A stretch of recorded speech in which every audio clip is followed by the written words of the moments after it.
Hello दोस्तों, विकास academy गुना MP में आपका स्वागत है। मैं विकास रघुवंशी। आज हम आपके लिए जो हमारी सीपीसीटी का टारगेट बैच चल रहा है उसमें हम आपको आगे का क्वेश्चन पेपर लेके आए हैं। इससे पहले हमने 14 दिसंबर का जो है 19 का फर्स्ट शिफ्ट का क्वेश्चन पेपर किया था, तो अब हम इसके बाद सेकंड शिफ्ट का हम क्वेश्चन पेपर करेंगे। अगर आप हमारे यूट्यूब चैनल पर नए हैं, अगर आपने हमारे चैनल को सब्सक्राइब नहीं किया है, चैनल को सब्सक्राइब कर लेना और बेल आइकन के बटन को दबाना, जिससे आपको आगे आने वाली सभी वीडियो की नोटिफिकेशन मिल सके। और हमारे चैनल को सब्सक्राइब जरूर करना और वीडियो को समझने के लिए वीडियो को शुरुआत से लेकर अंत तक देखें। अगर आपको एक बात और बताते हैं, हम हमारे यूट्यूब चैनल पर एमपी पुलिस 2017 के प्रीवियस ईयर के क्वेश्चन पेपर भी की वीडियो भी बना के डाल रहे हैं। तो आप अगर एमपी पुलिस की तैयारी कर रहे हैं तो आप उनको भी देख सकते हैं। और हम हमारे यूट्यूब चैनल पर मंथली करंट अफेयर्स की वीडियो भी डाल रहे हैं, तो आप 2020 की मंथली करंट अफेयर्स की वीडियो भी हमारे यूट्यूब चैनल विकास अकेडमी गुना एमपी की प्ले लिस्ट में जाकर देख सकते हैं। अगर अभी भी आपने हमारे चैनल को सब्सक्राइब नहीं किया, चैनल को सब्सक्राइब करना और वीडियो अच्छी लगी तो वीडियो को लाइक शेयर एंड सब्सक्राइब जरूर करना। चलिए आज के हम सीपीसीटी के पेपर की शुरुआत करते हैं। देखिए, इसमें मैंने आपको पहले समझा दिया था, जो ग्रीन से होगा वो करेक्ट आंसर होता है और जो क्रॉस बने रहेंगे वो इनकरेक्ट आंसर होंगे। ठीक है, तो हमारा ये पेपर है कंप्यूटर प्रोफेशनल सीपीसीटी यानी computer proficiency certificate and test 14 दिसंबर 2019 एंड 2019 में इससे पहले हुए थे, तो उनको हम कर रहे हैं शिफ्ट 2। ठीक है, टाइप 1 है ये। ठीक है, तो ये 19, 12, 14, 16:48 का ये क्वेश्चन पेपर है। इसमें कुल टोटल मार्क कितने 75 मार्क का होगा। चलिए देखते हैं, इसमें शुरुआत करते हैं हम पहले क्वेश्चन से। देखिए, इसमें हमें पहला क्वेश्चन दिया है, हिंदी ने इंग्लिश दोनों में है, तो आपको अगर इंग्लिश में पढ़ना है तो आप इंग्लिश में पढ़ सकते हैं, अगर हिंदी में पढ़ना है तो हिंदी में पढ़ सकते हैं। आप क्वेश्चन को समझने के लिए 1 से 2 बार जरूर पढ़ें, यानी 2 बार तो पढ़ना ही है। देखिए, पहला इसमें क्वेश्चन दिया है, हम पहला क्वेश्चन देखते हैं। एमएस विंडो, ठीक है, 10 इनमें से किस तरह का सॉफ्टवेयर है। इसमें ये पूछा है जो एमएस विंडो 10 सॉफ्टवेयर होता है, जो किस तरह का सॉफ्टवेयर है। तो ये GUI टाइप का है, यानी ग्राफिकल यूजर इंटरफेस है। ठीक है, तो आपको याद रखना है GUI का फुल फॉर्म होता है ग्राफिकल यूजर इंटरफेस। तो ये GUI के टाइप का ये सॉफ्टवेयर है एमएस विंडो। ठीक है, तो आपको ये याद रखना है। नेक्स्ट देखते हैं, नेक्स्ट क्वेश्चन है, संबंधित फाइलों का समूह कहलाता है, यानी जो फाइलों का समूह होता है संबंधित, वो क्या कहलाता है। पहला, कैरेक्टर नहीं कहलाता है, फील्ड भी नहीं कहलाता है, डेटाबेस कहलाता है और रिकॉर्ड भी नहीं कहलाता है, यानी ये तीनों नहीं कहलाते हैं। तो इसका राइट आंसर कौन सा है, डेटाबेस ये कहलाता है। ठीक है, तो आपको याद रखना है, थर्ड वाला इसका राइट आंसर है कि संबंधित फाइलों का समूह क्या कहलाता है, तो डेटाबेस कहलाता है। ठीक है, अगर आपको इसमें कुछ भी समझ में ना आया हो तो आप हमसे कमेंट बॉक्स में टाइप कर पूछ सकते हैं। देखिए, नेक्स्ट देखते हैं, हमारा तीसरा क्वेश्चन है, तो रोम का पूर्ण रूप क्या है। ठीक है, यानी इसमें रोम का फुल फॉर्म पूछा है। देखिए, पहला इसका भी नहीं होता है, दूसरा भी नहीं, दूसरा तो होता है, यानी तीसरा नहीं होता और चौथा नहीं होता है, यानी कि रीड वंस मेमोरी नहीं होता है, तीसरा है रीड ऑन मेमोरी भी नहीं होता है और चौथा है रीड अदर मेमोरी नहीं होता है, यानी इसका फुल फॉर्म होता है जो है रीड ओनली मेमोरी होता है। ठीक है, तो आपको ये याद रखना है कि रोम का फुल फॉर्म क्या होता है, रीड ओनली मेमोरी है। ठीक है, चलिए नेक्स्ट देखते हैं। आपको एक बात और बताते हैं कि आप फुल फॉर्म को जरूर अच्छे से करके रखना, क्योंकि हम फुल फॉर्म ज़्यादा पूछे जाते हैं। देखिए, नेक्स्ट देखते हैं, इसमें हम कीबोर्ड पर तीरों यानी एरो के निशान वाली कुंजी को क्या कहा जाता है। इसमें ये पूछा है, यानी कि जो एरो वाली कुंजी होती है तीरों वाली, उनको क्या कहा जाता है। तो इसमें ये पूछा है, देखिए, उनको फंक्शन की नहीं कहा जाता, टाइपर की भी नहीं कहा जाता है, विशेष उद्देश्य कुंजी भी नहीं कहा जाता है। तो उनको क्या कहा जाता है, ये दूसरा वाला राइट आंसर इसका नेविगेशन की कहा जाता है। सॉरी। ठीक है, तो आपको ये याद रखना है कि ये होती हैं, उन्हें जो कुंजियाँ होती हैं निशान वाली यानी एरो की, उन्हें नेविगेशन की कहते हैं। ठीक है, देखिए नेक्स्ट क्वेश्चन देखते हैं। इसमें हमारा फिफ्थ वाला क्वेश्चन है, इनमें से कौन वास्तविक भौतिक सामग्री है जो भंडारण उपकरण में डेटा और प्रोग्राम रखती है? रीड ओनली मेमोरी नहीं है, ये डिराइटेबल भी नहीं है और डायरेक्ट स्टोरेज भी नहीं है। तो इसका राइट आंसर क्या है? मीडिया है। जो भौतिक सामग्री भंडारण के रूप में उपकरण डेटा प्रोग्राम रखती है वो मीडिया रखती है। ठीक है, तो इसका राइट आंसर क्या हुआ? मीडिया हुआ। नेक्स्ट क्वेश्चन हमारा 6वां क्वेश्चन है, निम्न में से कौन सा एक इनपुट डिवाइस है? ठीक है, तो आपको इनपुट और आउटपुट डिवाइसों को अच्छे से कर लेना है। तो इसमें देखिए माइक्रोफोन नहीं है, माउस भी नहीं है और स्कैनर भी नहीं है, क्योंकि ये सभी क्या होते हैं? ये आउटपुट डिवाइस होती हैं। प्लॉटर होता है वो क्या होता है? इनपुट डिवाइस है। ठीक है, तो इसका राइट आंसर क्या हुआ? प्लॉटर 4th वाला इसका इनपुट डिवाइस है। देखिए नेक्स्ट क्वेश्चन देखते हैं, इसमें हमारा 7th क्वेश्चन आता है। देखिए माइक्रोसॉफ्ट ने लोकप्रिय विंडो 3 में लॉन्च किया था, यानी जो विंडो 3 है वो कब लॉन्च किया था? तो सबसे लोकप्रिय है। तो देखिए इसका देखते हैं हम, 1985 में भी नहीं किया, 2000 में भी नहीं किया, 1995 में भी नहीं किया है। तो ये किया था उन्होंने 1990 में लॉन्च किया था। ठीक है, तो आपको याद रखना है कि विंडो 3 1990 में लॉन्च किया गया था। ठीक है, देखिए और ये माइक्रोसॉफ्ट के द्वारा बनाया गया है, तो ये भी आपको याद रखना है। देखिए नेक्स्ट देखते हैं, इसमें व्यावसायिक डेटाओं को पंक्तियों और कॉलम में व्यवस्थित करने के लिए उपयोग किए जाने वाला फॉर्म कहलाते हैं। यानी जो व्यावसायिक डाटा होता है, यानी हमको उनको नाम अलग लिखना होता है, उन सभी को तो किस में इसको फॉर्म को उपयोग किया जाता है? तो इसमें ये पूछा, जो व्यावसायिक डेटा होती है उसे किस में सेव किया जाता है, किस में रखा जाता है? ठीक है, देखिए देखते हैं, ट्रांजैक्शन शीट भी नहीं होती है, रजिस्टर्ड भी नहीं होता है, बिजनेस फॉर्म भी नहीं होता है। यानी कंप्यूटर में से स्प्रेडशीट जो कि MS एक्सेल में उपयोग होती है उसमें इसको रखा जाता है अलग अलग कॉलम बना के। ठीक है, तो आपको ये याद रखना है। देखिए नेक्स्ट देखते हैं, इसमें अब 9th वाला क्वेश्चन आता है, बाहरी कंप्यूटर पोर्ट का उपयोग किसके लिए किया जाता है? यानी बाहरी कंप्यूटर पोर्ट का मतलब होता है जो बाहर से अदर कंप्यूटर में सामान लगा जाते हैं उनसे। देखिए दूसरा इसमें नहीं है कि वेब से फाइल डाउनलोड करने के लिए।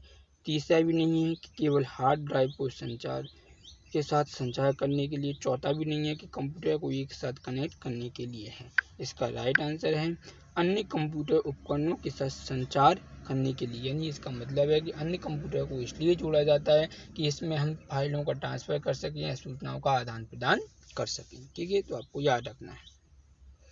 देखिए नेक्स्ट क्वेश्चन देखते हैं, इसमें हम 10वां क्वेश्चन है, ब्लैंक डेटा आवश्यकताओं के अनुमान के द्वारा हार्ड डिस्क प्रदर्शन को बेहतर बनाता है। पहला नहीं है कि डिस्क डिफ्रेगमेंटल नहीं बनाता, तीसरा भी नहीं है डिस्क फॉर्मेटिंग और चौथा भी नहीं है डिस्क राइटिंग। इसका राइट आंसर कौन सा है? दूसरा वाला है, डिस्क कैशिंग बनाता है। ये डेटा को जो डेटा आवश्यकताओं के अनुसार हार्ड डिस्क के प्रदर्शन को बेहतर करता है, डिस्क कैशिंग। ठीक है, नेक्स्ट देखते हैं, इसमें हम देखिए माउस का उपयोग किए बिना स्क्रीन के चारों ओर ले जाने के लिए कौन सी कुंजी का उपयोग किया जाता है? यानी वैसे हम माउस के उपयोग के द्वारा ही सब जगह जा पाते हैं, जैसे कि यहाँ पर भी देख सकते हैं पॉइंटर के द्वारा ही हम सब जगह जाएंगे।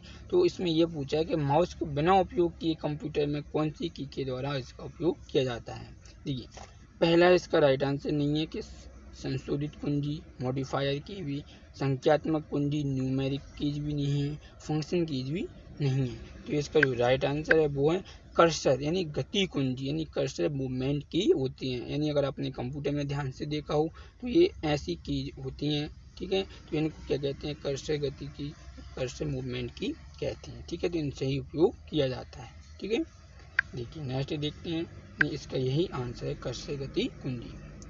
देखिए नेक्स्ट क्वेश्चन है, निम्न में से कौन एक संशोधक मॉडिफायर कुंजी नहीं है? इसमें मॉडिफायर कुंजी के बारे में पूछा है। देखिए इसमें बैक स्पेस नहीं है। ठीक है, यानी जो बैक स्पेस होती है वो मॉडिफायर संशोधित की नहीं है। शिफ्ट होती है, कंट्रोल होती है और अल्टर भी होती है। मॉडिफायर संशोधित की का मतलब ये होता है कि हम एक कुंजी को दूसरे के साथ दबा के उपयोग करती हैं, तो उनको हम मॉडिफायर संशोधित की कहते हैं। तो इसका राइट आंसर कौन सा है? बैक स्पेस की है। ठीक है, यानी जो संशोधित मॉडिफायर कुंजी नहीं है। ठीक है, देखिए नेक्स्ट देखते हैं इसमें हम अब 13वां क्वेश्चन है। ठीक है, देखिए तीसरा है EXT फाइल प्रणाली किस ऑपरेटिंग सिस्टम के लिए विकसित की गई थी। यानी इसमें जो ऊपर कोमा लगा के EXT फाइल प्रणाली बनाई गई थी, यानी किस ऑपरेटिंग सिस्टम के लिए उपयोग में लाई जाती है। देखिए इसका राइट आंसर क्या है, लिनक्स के लिए लाई जाती है। ठीक है, तो आपको याद रखना है इसका राइट आंसर क्या है, लिनक्स की है। मैक ओएस के लिए नहीं है, विंडोज के लिए भी नहीं है और एंड्रॉयड के लिए भी नहीं है। ठीक है, तो इसका राइट आंसर क्या है, लिनक्स है। देखिए नेक्स्ट क्वेश्चन है हमारा MS एक्सेल में कौन सा फंक्शन दिए गए बहुत से मानदंडों को पूरा करने वाली श्रेणी के सभी सेलों का अंकगणितीय माध्य देता है। यानी एक तरह से इसमें कह सकते हैं कि अंकगणितीय जो कि MS एक्सेल होता है उसमें अंकगणित में ज़्यादा किसका उपयोग किया जाता है। ठीक है, मानदंडों को पूर्ण देता है। देखिए इसका राइट आंसर देखते हैं, एवरेज फंक्शन। एवरेज फंक्शन ये वाला नहीं है। ठीक है, देखिए इसमें क्या होता है, तो सेकंड वाला दिया गया है, इसमें एवरेज के साथ में लास्ट में ये वर्ड जुड़े हुए हैं, उनके आधार पर इसका उपयोग किया जाता है। देखिए पहले में लिखा है, अगर देखें एवरेज EIF लिखा है तो ये नहीं है। दूसरे में एवरेज EIFS लिखा है तो ये इसका उपयोग किया जाता है। ठीक है, तो आपको इनसे याद रखना है। तीसरा वाला नहीं है, इसके लास्ट में ये है। चौथा भी नहीं है, ये अलग ही है। ठीक है, तो इसका राइट आंसर कौन सा होगा, दूसरा वाला राइट आंसर है एवरेज EIFS। ठीक है, देखिए नेक्स्ट क्वेश्चन देखते हैं हम। इसमें 15 क्वेश्चन है, ओपन ऑफिस कैल्क। ठीक है, यानी ओपन ऑफिस कैल्क, इसको OOC भी कह सकते हैं या सीधा कहें तो OC यानी ओपन ऑफिस कैल्क कहते हैं। यानी ओपन ऑफिस कैल्क में फंक्शन बेस कोष्टक में 255 कॉमा यानी कि लगा है 16 का क्या आउटपुट होता है, तो इसमें ये पूछा है। देखिए ये बहुत ही अलग तरह का एक फंक्शन होता है, बेस होता है, उसके आधार पर इसको सोल्व किया जाता है, जो सिर्फ ओपन ऑफिस कैल्क में होता है। तो इसका राइट आंसर है OFF है। ठीक है, यानी फर्स्ट भी नहीं है, थर्ड भी नहीं है और फोर्थ भी नहीं है। ठीक है, देखिए नेक्स्ट देखते हैं। इसमें हम संबंधित जानकारी का संग्रह जो एक इकाई के रूप में वर्गीकृत और संशोधित किया जाता है वह क्या कहलाता है।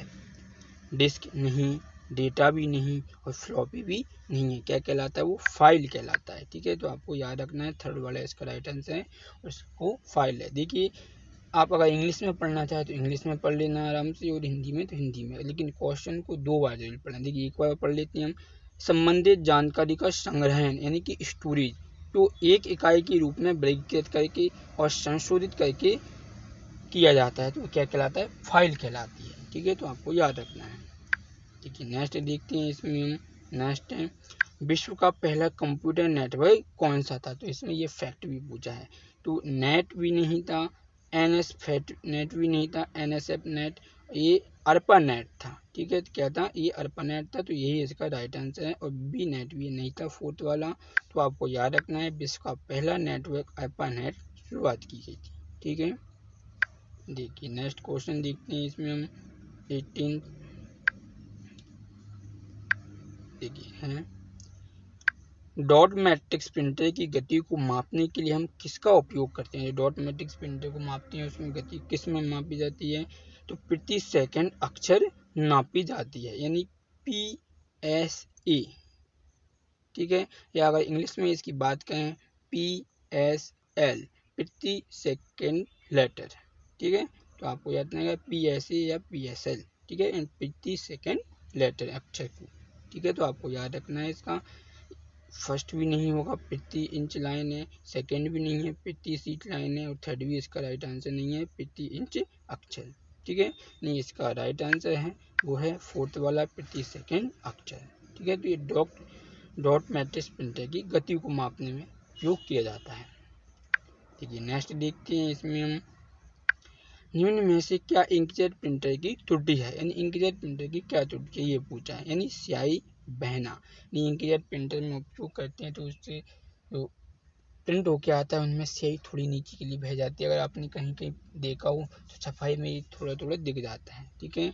तो वार्म आप समय की आवश्यकता ये नहीं है, उसकी कम लागत भी नहीं है और उपयोग करने में भी आसान, ये सभी उसकी विशेषताएं हैं। लेकिन त्रुटि विशेषता इसकी स्याही बहना है, ठीक है, तो याद रखना है। हम नेक्स्ट देखते हैं। देखिए इसमें नेक्स्ट है हमारा डिजिटल वीडियो को प्रारूप में दर्शाया गया है। किस प्रारूप में दर्शाया गया है, अगर इसकी हम अंदर ये देखें इसको कैसे कोडिंग किया गया है तो ये पूछा है इसमें। तो इसका है बाइनरी डेटा में, ठीक है, यानी जो वीडियो है उसको बाइनरी डेटा के रूप में प्रदर्शित किया गया जाता है तभी ये चल पाती है। सेकंड इसका राइट आंसर नहीं है, थर्ड भी नहीं है और फोर्थ भी नहीं, ठीक है, तो आपको याद रखना है। देखिए नेक्स्ट देखते हैं। इसमें हम 21वां क्वेश्चन है, कोड लेखन यानी एनक्रिप्शन का मूल आवश्यक कार्य खालिस्तान वाली वस्तु पर का ब्लैंक में अनुवाद करना होता है, यानी कोड लेखन एनक्रिप्शन का अनुवाद करना क्या कहलाता है। देखिए इसमें क्या है, सामान्य यानी कि मूल आवश्यक कार्य सामान्य वाली वस्तुओं का कूट लिखित आंकड़े में अनुवाद करना कहलाता है, ठीक है। तो फर्स्ट वाला इसका राइट आंसर है, आप क्वेश्चन को और अच्छे से पढ़ना है, ठीक है। तो इसका थर्ड सेकंड भी नहीं है, कूट लिखित आंकड़े, थर्ड भी नहीं है अंग्रेजी सामान्य, फोर्थ भी नहीं है सामान्य अंग्रेजी। तो इसका राइट आंसर वो फर्स्ट वाला है, ठीक है। नेक्स्ट देखते हैं। इसमें हम देखिए निम्नलिखित नेटवर्क टोपोलॉजी में से किसमें एक नोड अपने पड़ोसी नोड्स में से किसी एक को डेटा प्राप्त करता है और उसके बाद दूसरे नोड को डाटा पास हो जाता है, तो वो रिंग टोपोलॉजी में हो जाता है, ठीक है। तो आपको याद रखना है, तो एक नोड से पड़ोसी नोड को भेजता है वो रिंग टोपोलॉजी में उपयोग किया जाता है। फर्स्ट वाला इसका राइट आंसर नहीं है, स्टार टोपोलॉजी, बस टोपोलॉजी में भी नहीं है और मेश टोपोलॉजी भी नहीं होती है। तो इसका राइट आंसर है, ये जो प्रतिक्रिया दी है वो सिर्फ रिंग टोपोलॉजी में ही उपयोग की जाती है, ठीक है।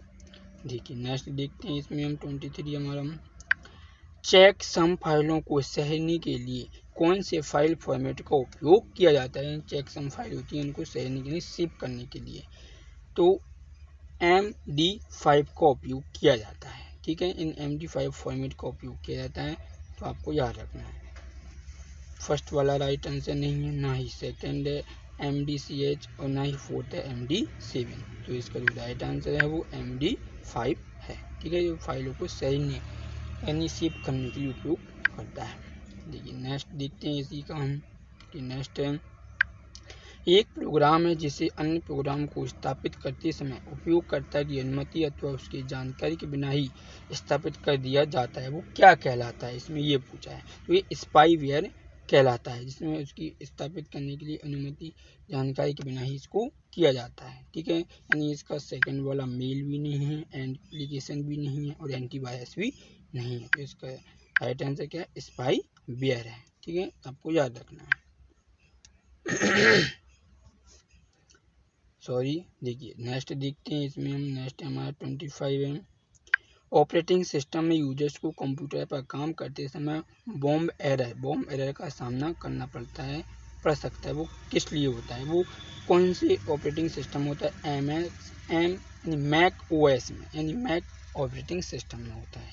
OS का यहाँ पे फुल फॉर्म ऑपरेटिंग सिस्टम होता है, ठीक है, तो आपको ये याद रख लेना है। तो ये वाला एरर दिखाई देता है वो मैक OS में दिखाता है, एंड्रॉयड में भी नहीं है, यूनिक्स में भी नहीं है और विंडोज में भी नहीं है। तो इसका राइट आंसर है मैक OS, ठीक है।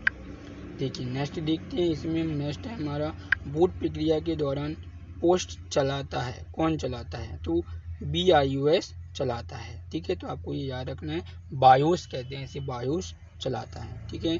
तो इसमें फर्स्ट वाला भी नहीं है, सेकंड भी नहीं है और थर्ड भी नहीं है, यानी कि MBR भी नहीं है, प्राइमरी बूट लोडर भी नहीं है और सेकेंडरी बूट लोडर भी नहीं है। तो इसमें सिर्फ राइट आंसर क्या है, बायोस है, ठीक है, यही चलाता है पोस्ट।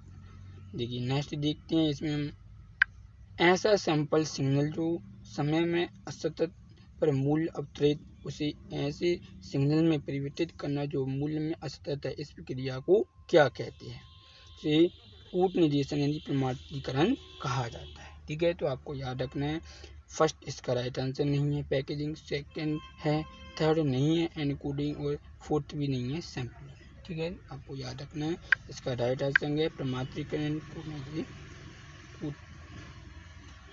क्वांटिजेशन प्रमात्रीकरण। ठीक है, देखिए नेक्स्ट क्वेश्चन देखते हैं। इसमें हम नेक्स्ट क्वेश्चन है प्रिंटिंग क्या है। इसमें ये पूछा है कि प्रिंटिंग क्या है। ये देखिए इसका राइट आंसर है एक डॉक्यूमेंट में प्रिंटेड वर्जन हार्ड कॉपी को प्राप्त करना होता है। यानी जो कंप्यूटर के अंदर होती हैं वो सॉफ्ट कॉपी होती हैं और इसको हम प्रिंट करके ले आती हैं कागज़ पर, तो वो क्या हो जाती है, वो हार्ड कॉपी हो जाती है। यानी एक कागज़ पर प्राप्त करना किसी भी अक्षर या सामग्री को वो प्रिंटिंग कहलाती है, तो वो हार्ड कॉपी कहलाती है, यही प्रिंटिंग होती है। ठीक है, तो इसका राइट आंसर सेकंड वाला भी नहीं है कि एक डॉक्यूमेंट के स्कैन वर्जन को प्राप्त करना।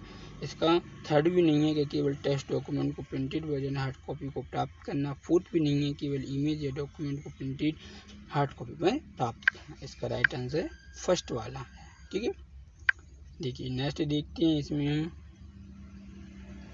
कौन सा प्रिंटर किसी ऑब्जेक्ट का डिजिटल ब्लूप्रिंट लेकर काम करता है और विभिन्न सामग्रियों का उपयोग करके परत दर परत फिर से बनाता है, तो 3D प्रिंटर बनाता है। इसका राइट आंसर है। ठीक है, तो इसका फर्स्ट भी नहीं है लेजर, सेकंड भी नहीं है लाइन प्रिंटर, थर्ड है इसका 3D प्रिंटर। ठीक है आंसर है, और फोर्थ वाला इसका पेज प्रिंटर भी नहीं है, तो इस वाले क्वेश्चन का राइट आंसर थर्ड वाला है। ठीक है, 3D प्रिंटर।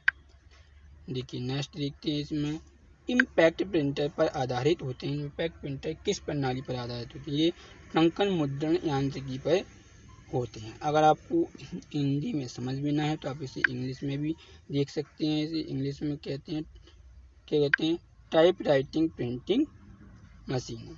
ठीक है, आप इसको हिंदी में इंग्लिश में दोनों में पढ़ सकते हैं। तो फर्स्ट वाला भी नहीं है, सॉरी फर्स्ट है इसका राइट आंसर, सेकंड नहीं है विद्युत यांत्रिकी, थर्ड भी नहीं है तापन यांत्रिकी और फोर्थ भी नहीं है रसायन यांत्रिकी। ठीक है, यानी मैंने आपको शुरुआत में बता दिया था इसमें जो ग्रीन से राइट लिखा हुआ है वो इसके राइट आंसर है और जो लाल से क्रॉस बना हुआ है वो इसके राइट आंसर नहीं है। ठीक है, नेक्स्ट देखते हैं। इसमें देखिए इंटरनेट का मतलब क्या होता है। इसमें ये पूछा है इंटरनेट का मतलब क्या है, तो इंटरनेशनल नेटवर्क यानी सभी जगह फैला हुआ एक नेटवर्क होता है, उसी को इंटरनेट कहते हैं। फर्स्ट भी नहीं है इसका, थर्ड भी नहीं है और फोर्थ वाला भी नहीं है। ठीक है, इसका राइट आंसर कौन सा है, सेकंड है, इंटरनेशनल नेटवर्क यानी सभी जगह फैला हुआ। देखिए नेक्स्ट देखते हैं। इसमें हम स्पाई ईमेल का कहाँ पर आता है, यानी जो स्पाई ईमेल आता है वो कहाँ पर आता है, इसका ये पूछा है। ठीक है, तो हम और वीडियो को आगे करते हैं। स्पैम ईमेल कहाँ पर आता है हमें ये देखना है, यानी हमें यहाँ पे देखना होगा। देखिए तो ये स्पैम ईमेल कहाँ पर आता है, ये जंक फोल्डर में आता है। ठीक है, तो आपको याद रखना होगा जंक फोल्डर यानी कि जो किसी काम के नहीं होती हैं उनको जो सभी फाइलें इसी में रहती हैं, तो आपको ये याद रखना है कि स्पैम ईमेल जंक फोल्डर में आता है। इसका दूसरा नहीं है सेट फोल्डर, ना तीसरा भी नहीं है इनबॉक्स फोल्डर और चौथा भी नहीं है ड्राफ्ट फोल्डर है। ठीक है, तो आपको याद रखना है इसका राइट आंसर कौन सा है, जंक फोल्डर है। देखिए नेक्स्ट क्वेश्चन देखते हैं। इसमें ये नेक्स्ट क्वेश्चन है MS एक्सेल में कॉलम में टेस्ट समानता की ओर एक रेखित होता है, यानी कौन सी साइट आता है, तो इसमें ये पूछा है सॉरी, यानी जो MS एक्सेल में कॉलम होता है उसमें टेस्ट कौन सी साइड जाता है, तो इसमें ये पूछा है। देखिए इसका राइट आंसर है बाई साइड यानी कि लेफ्ट साइड में जाता है। ठीक है, तो आपको याद रखना है कि जो MS एक्सेल में कॉलम में जो वर्ड लिखते हैं वो कौन सी तरफ, बाई तरफ यानी कि लेफ्ट साइड में जाते हैं। जस्टिफाई बीच में नहीं रहते हैं, दाएं राइट साइड भी नहीं रहते हैं, सेंटर केंद्र बीच में नहीं रहते हैं। जस्टिफाई का मतलब दोनों तरफ से बीच में होता है। ठीक है, तो आपको ये याद रखना है। तो इसका राइट आंसर कौन सा है, फोर्थ वाला इसका राइट आंसर है बाई तरफ यानी कि लेफ्ट साइड में। देखिए नेक्स्ट क्वेश्चन देखते हैं। इसमें हम स्लाइड दृश्य, एक दृश्य में आप लघु प्रस्तुति में प्रदर्शित संपूर्ण प्रस्तुति देखते हैं। इस दृश्य के उपयोग में आपकी प्रस्तुति स्लाइडों को व्यवस्थित करने के लिए साथ साथ एनिमेशन, संक्रमण और समय जोड़ने के लिए किया जाता है। तो ये जो स्लाइड शीट में होता है, इन कहने का मतलब आता है इसमें जो पावर पॉइंट होता है उसमें इसका उपयोग किया जाता है। तो एनिमेशन के साथ क्या क्या उपयोग करते हैं वो पूछा है इसमें। देखिए तो इसका राइट आंसर कौन सा होता है, शॉर्टर हो जाता है, यानी शॉर्टर हो जाता है। ठीक है, फर्स्ट वाला इसका राइट आंसर नहीं है रीजर, सेकंड नहीं है क्रिएटर, तीसरा भी नहीं है सेपर। तो इसका राइट आंसर कौन सा है, शॉर्टर होगा। ठीक है, तो आपको ये याद रखना है। देखिए नेक्स्ट क्वेश्चन देखते हैं इसमें हम। देखिए यदि आप टेस्ट में चेन की प्रतिलिपि बनाना चाहते हैं तो आप किस कुंजी संयोजन का उपयोग करेंगे। इन टेस्ट की प्रतिलिपि का मतलब होता है फोटो कॉपी बनाना चाहते हैं, यानी कॉपी करना चाहते हैं। तो इसका राइट आंसर कौन सा होगा, सी वाला होगा, यानी कंट्रोल+C, यानी इससे कॉपी होता है। ठीक है, तो आपको ये याद रखना है। फर्स्ट वाला होता है कंट्रोल+C, ऑल सिलेक्ट होता है, इसमें कंट्रोल+V में पेस्ट होता है, कंट्रोल+X में कट हो जाता है। ठीक है, तो इसमें क्या प्रतिलिपि की कॉपी पूछा है तो कंट्रोल+C होगा इसका राइट आंसर। देखिए नेक्स्ट देखते हैं इसमें हम। फॉर्मेट सेल डायलॉग बॉक्स को प्रदर्शित करने के लिए MS Excel में को दबाया जाता है, यानी फॉर्मेट डायलॉग बॉक्स को देखने के लिए इसमें क्या दबाया जाता है तो कंट्रोल+1 दबाया जाता है। ठीक है, यानी सेकंड भी इसका राइट आंसर नहीं है, थर्ड भी नहीं है, यानी फोर्थ भी नहीं है, यानी कंट्रोल+K भी नहीं है, कंट्रोल+2 भी नहीं है और D भी नहीं है। तो इसका राइट आंसर फर्स्ट वाला हुआ कंट्रोल+1। तो आपको याद रखना ये ड्रॉप सेल डायलॉग बॉक्स है। देखिए नेक्स्ट देखते हैं इसमें हम। कौन सा पावर पॉइंट दृश्य व्यू थंबनेल के रूप में प्रस्तुति की प्रत्येक स्लाइड प्रदर्शित करता है और स्लाइड पुनर्व्यवस्थित करने में सहायक है। इस स्लाइड सॉर्टर का उपयोग किया जाता है। ठीक है, तो ये पावर पॉइंट में उपयोग किया जाता है। फर्स्ट इसका राइट आंसर है, सेकंड नहीं है स्लाइड शो, थर्ड भी नहीं है स्लाइड मास्टर, फोर्थ भी नहीं है नोट्स पेज। ठीक है, तो फर्स्ट वाला इसका राइट आंसर है। देखिए नेक्स्ट क्वेश्चन देखते हैं इसमें हम। MS वर्ड में ग्राफिक्स को स्थानांतरित करने के लिए कौन सी फंक्शन कुंजी का उपयोग किया जाता है, यानी मूव करने के लिए कह सकते हैं या स्थानांतरित करने के लिए कह सकते हैं। तो इसका राइट आंसर कौन सा है, F2 है, यानी जो F2 फंक्शन की होती है उनका उपयोग किया जाता है। फर्स्ट भी नहीं है F1, थर्ड भी नहीं है F3 और फोर्थ भी नहीं है F4। तो इसका राइट आंसर कौन सा है, F2 है। तो आपको याद रखना है। ठीक है, नेक्स्ट देखते हैं इसमें हम। स्कैटर चार्ट में निम्न में से के रूप में भी जाना जाता है, स्कैटर चार्ट को किस रूप में भी जाना जाता है, XY चार्ट के रूप में जाना जाता है। ठीक है, तो आपको याद रखना होगा जो स्कैटर चार्ट होता है उसे XY चार्ट भी कहते हैं, पाई चार्ट नहीं कहती, स्टॉक चार्ट भी नहीं कहती और बार चार्ट भी नहीं कहते हैं। तो इसका राइट आंसर है स्कैटर चार्ट को XY चार्ट के नाम से भी जाना जाता है। देखिए नेक्स्ट देखते हैं इसमें हम। निम्नलिखित में से कौन सा फाइल पुल डाउन मेन्यू का विकल्प MS वर्ड डॉक्यूमेंट को बंद करने के लिए प्रयुक्त होता है, तो क्लोज का उपयोग किया जाता है।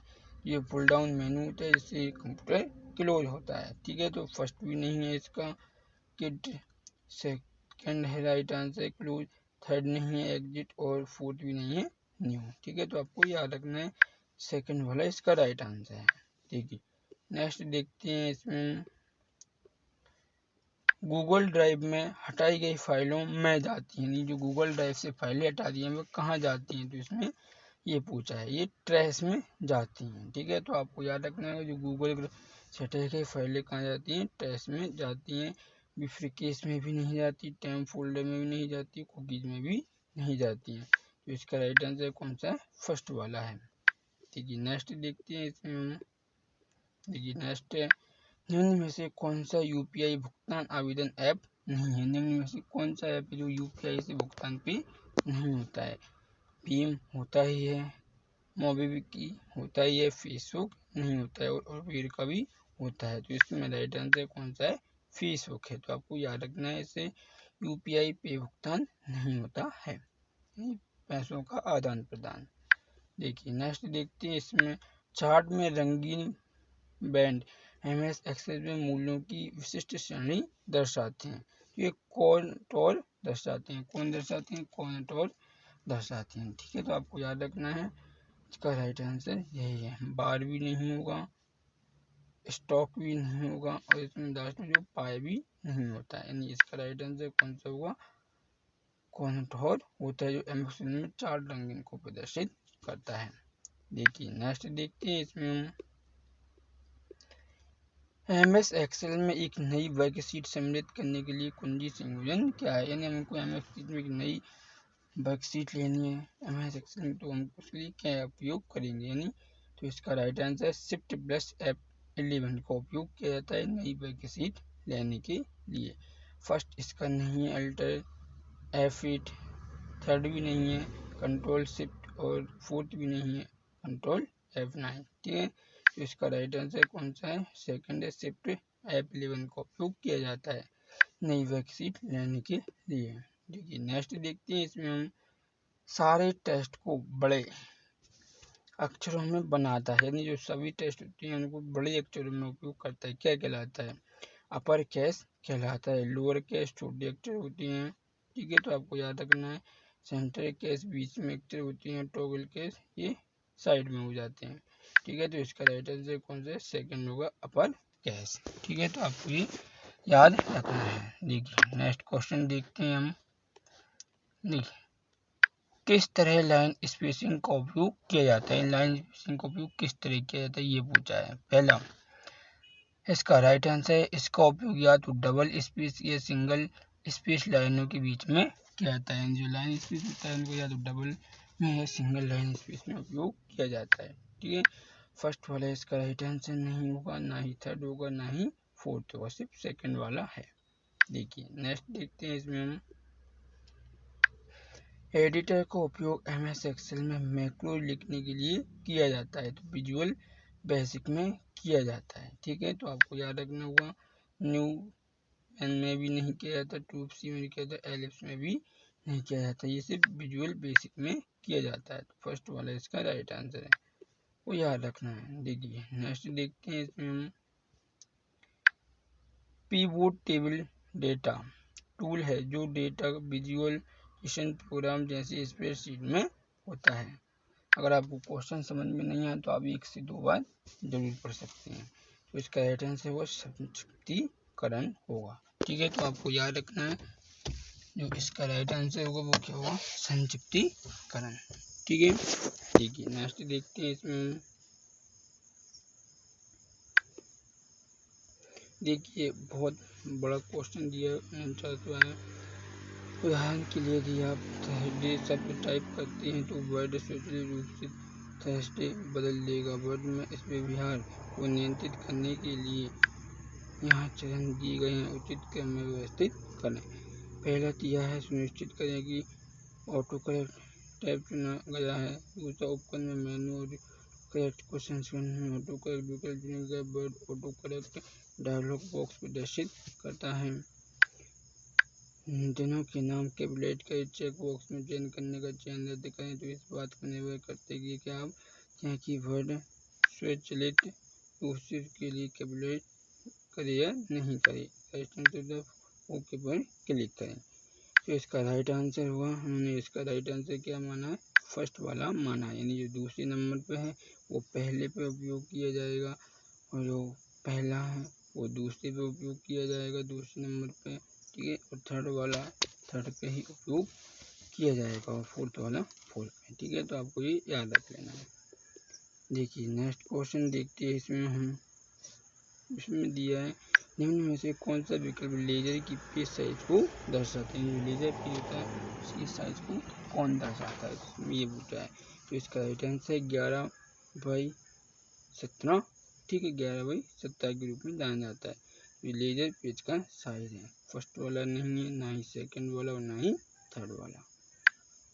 देखिए नेक्स्ट देखते हैं, इसमें हम उपयोगकर्ता MS वर्ड में प्रिंट पूर्व अवलोकन के अंदर या बाहर स्विच करना चाहता है, तो इस कुंजी का उपयोग किया जाना चाहिए। तो Ctrl Enter+I का उपयोग किया जाता है। ठीक है, तो आपको याद रखना है, ना फर्स्ट वाला भी नहीं है, ना ही सेकेंड है, ना ही थर्ड है, फोर्थ वाला है इसका राइट आंसर।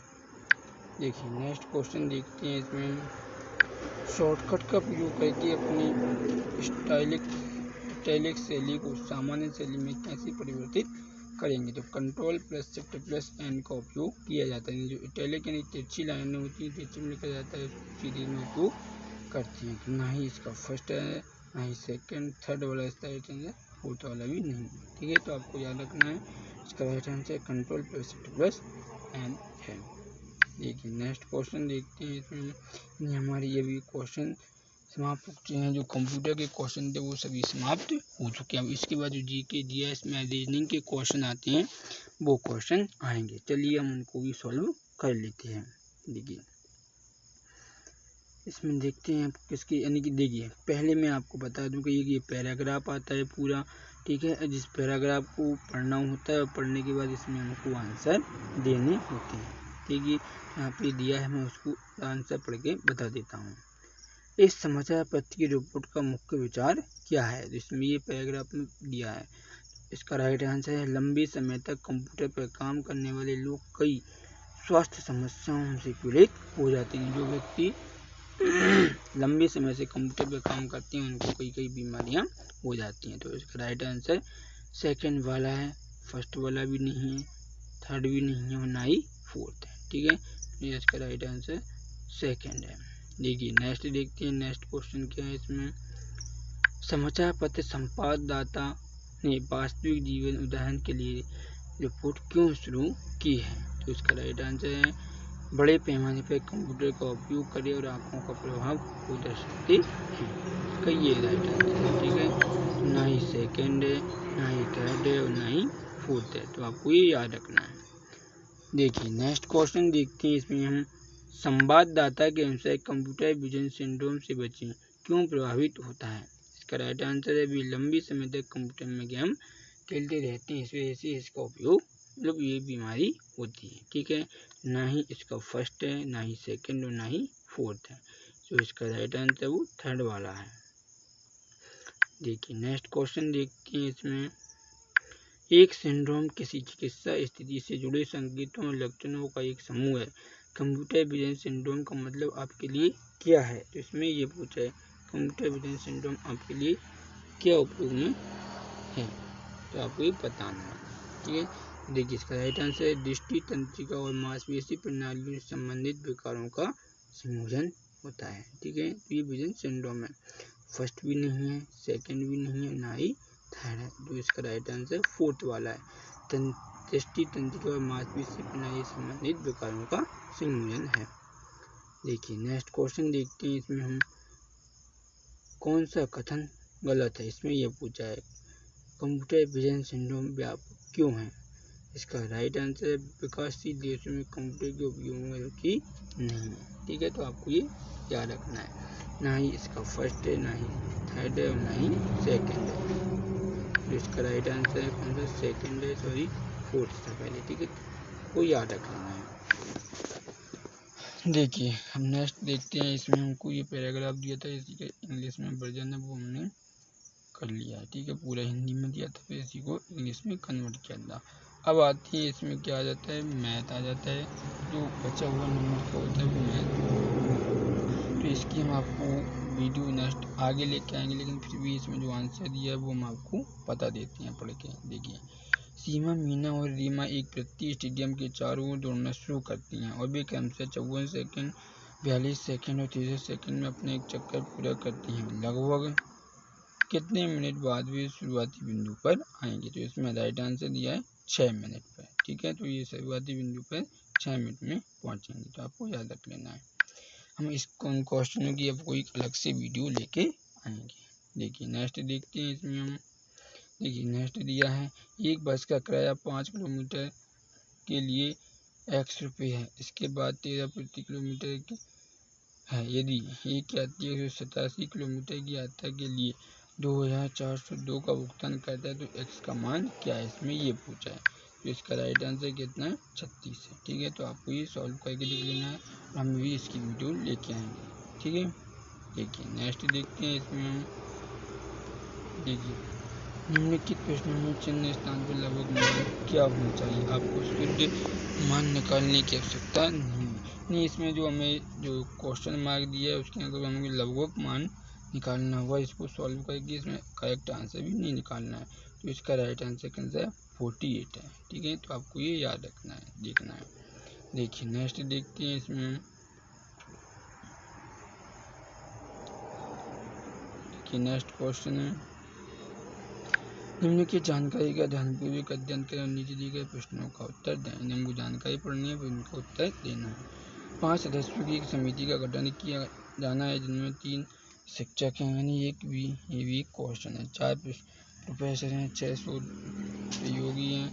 ये कितने विभिन्न तरीकों से किया जा सकता है, तो उसमें ये पूछा है। ठीक है, हमको ये बताना है कि हम कितने तरीकों से इसे इसमें कर सकते हैं।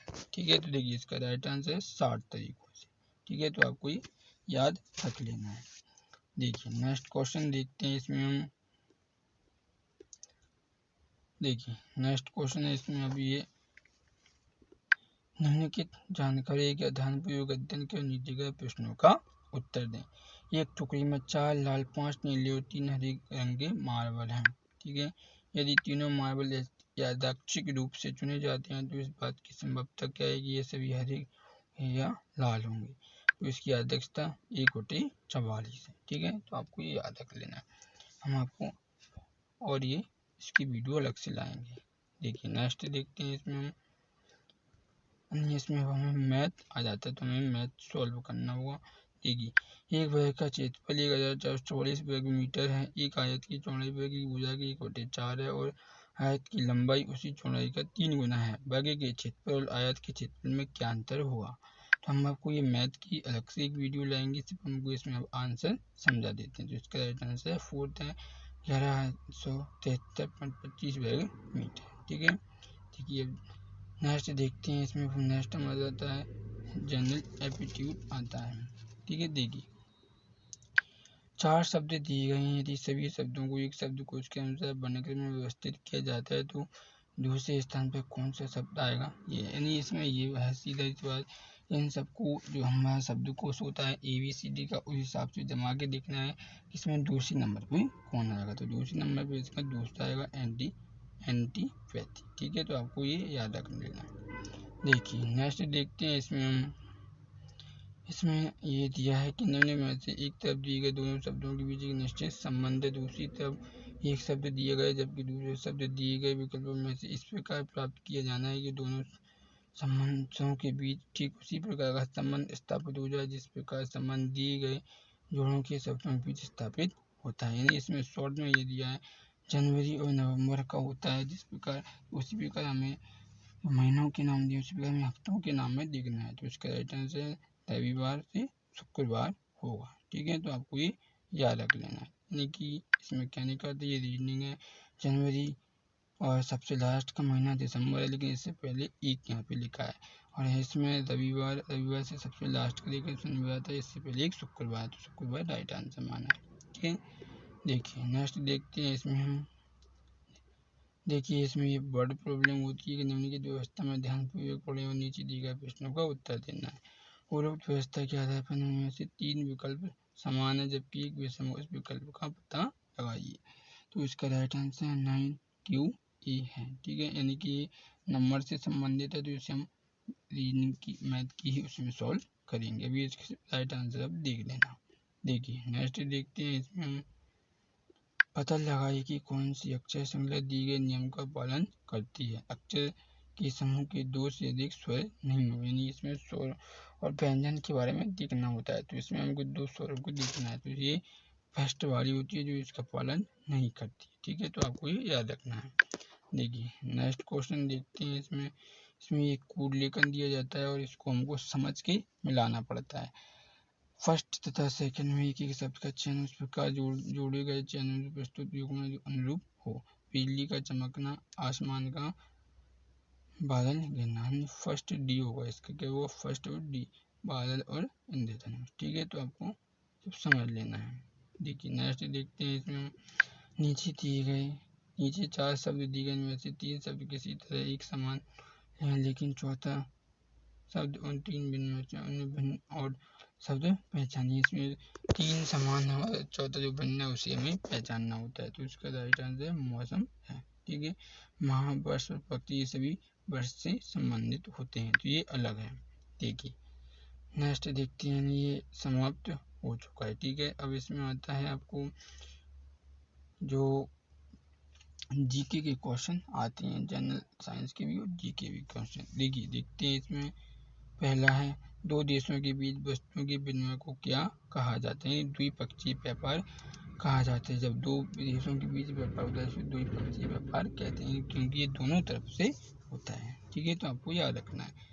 फर्स्ट भी नहीं है इसका, सेकंड भी है आंसर, थर्ड भी नहीं है और फोर्थ भी नहीं है। ठीक है, देखिए नेक्स्ट देखते हैं, इसमें हम महाभारत का युद्ध कितने दिनों तक लड़ा गया था? यानी 18 दिनों तक लड़ाया गया था। ठीक है, तो आपको ये याद रखना है कि 18 दिनों तक लड़ाया गया था। ठीक है, यहाँ 14 दिन भी नहीं हुआ और 16 दिन भी नहीं और 20 दिन भी नहीं हुआ था। महाभारत का युद्ध कितने दिन हुआ? 18 दिन हुआ था। ठीक है, देखिए नेक्स्ट क्वेश्चन देखते हैं, इसी में हम निम्न प्रकार के जीवों को विचार करें। जीवाणु, कवक, पुष्पीय पौधे। उपरोक्त प्रकार के जीवों में से किस प्रजाति के जीव कीटनाशक रूप में कार्य करते हैं? 1, 2 और 3, तीनों प्रकार के करते हैं, फोर्थ वाला है इसका राइट आंसर। ठीक है, तो आपको याद रख लेना है। देखिए नेक्स्ट देखते हैं, इसमें हम नील दर्पण के लेखक कौन है? जो पुस्तक है नील दर्पण, उसके लेखक कौन है? इसमें ये पूछा है। दीनबंधु मित्र नील दर्पण के पुस्तक के लेखक है। ठीक है, देखिए नेक्स्ट देखते हैं, इसमें एक कोड दिया जाएगा, इसको हमें मिलाना होता है। निम्न का मिलान करें। लौह अयस्क, अभ्रक, चांदी की रपैडी कहाँ से निकलते हैं? तो इसका राइट आंसर थर्ड वाला होगा। तो ये ए का दूसरा जाता है। लौह अयस्क कहाँ से निकलता है? ये बेला डीहा से निकलता है। ठीक है, यानी ठीक है, इससे बेला डीला से। दूसरा बी का 4 आ जाता है। अभ्रक कहाँ से निकलता है? कोडरमा खदान से निकलता है। ठीक है, देखिए सी का कहाँ से आ जाता है? सी का 1 से चांदी जवाहर कहाँ से निकलती है? और डी का 3 आ जाता है, ये ग्रेफाइट बाऊपाली से निकलता है। इस प्रकार हमको ये मिलाना होता है। देखिए नेक्स्ट देखते हैं, इसमें माइटोकॉन्ड्रिया क्रिस्टल किसकी साइड होती है? ऑक्सीजन और अपचयन की अभिक्रिया होती है। ठीक है, तो इसका ही राइट आंसर आपको याद रखना है। ना ही फर्स्ट है, ना ही सेकंड है, ना ही थर्ड है। ठीक है, इसका राइट आंसर कौन सा? फोर्थ है। ऑक्सीजन अपचयन अभिक्रिया होती है। ठीक है, देखिए नेक्स्ट देखते हैं, इसमें और इसके बाद ये मॉक टेस्ट आता है, तो ये हमें लगाने होते हैं। ठीक है, हमारे ये पूरे अब समाप्त होते हैं। हमारे जो क्वेश्चन थे वो पूरे समाप्त हो चुके हैं। ये टेस्ट होते हैं, इनको हमें लगाना होता है। ठीक है, अगर आपको इस वीडियो में कुछ भी समझ में ना आया हो तो आप हमसे कमेंट बॉक्स में टाइप कर पूछ सकते हैं। अगर हमारी वीडियो आपको अच्छी लगी हो तो वीडियो को लाइक करना, अपने दोस्तों को शेयर करना, हमारे चैनल को सब्सक्राइब जरूर करना। Thank you watching for my video. जय हिंद, जय भारत। नेक्स्ट वीडियो में मिलते हैं। Thank you watching for my video.